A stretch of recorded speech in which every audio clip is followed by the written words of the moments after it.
Salut les chers spectateurs de notre chaîne, soyez les bienvenus dans une autre leçon. Aujourd'hui, nous allons commencer des cours de l'orthographe parce que l'orthographe est aussi très importante.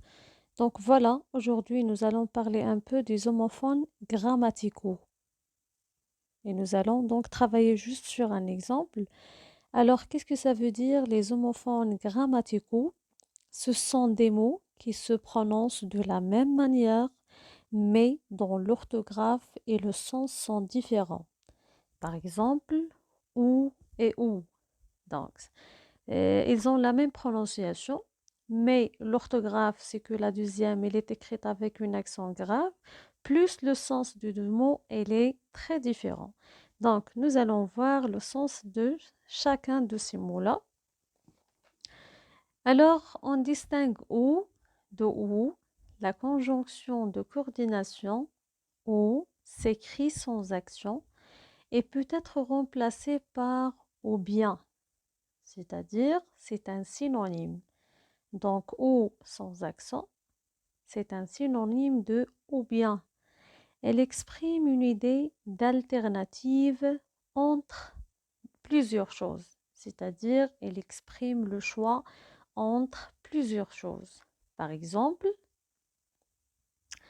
veux-tu du café ou du thé? Alors, veux-tu du thé ou du café? Donc ici, la conjonction de coordination ou, elle exprime un choix. Vous allez choisir entre le thé et le café. Deuxième exemple, quelle couleur préfères-tu? Le rouge ou le noir? La même chose, donc ici, vous devez choisir entre les deux couleurs, rouge et noir. Mais concernant ou, sans accent, pardon, ou avec l'accent, alors ou avec un accent est un pronom relatif ou un adverbe de lieu, comme elle peut exprimer un temps. Donc, par exemple, la première phrase, où vas-tu? Où vas-tu? Alors, où vas-tu, c'est-à-dire à quel endroit vas-tu? Donc, le rôle de où dans la première phrase, il exprime un lieu. La deuxième phrase, c'est l'année où j'étais en Angleterre. C'est l'année où j'étais en Angleterre. Alors, que signifie le où dans cette phrase? C'est-à-dire, c'est quand j'étais en Angleterre.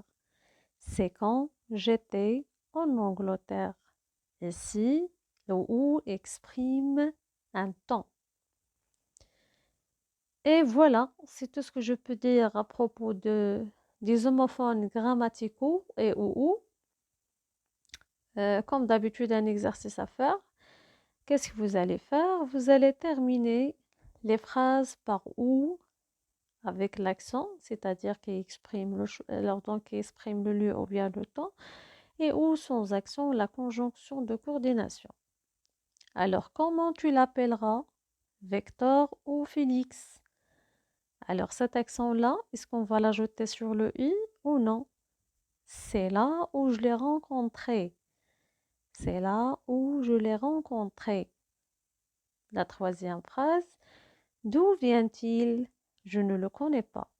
D'où vient-il? Je ne les connais pas. Ton café, tu le veux chaud ou froid?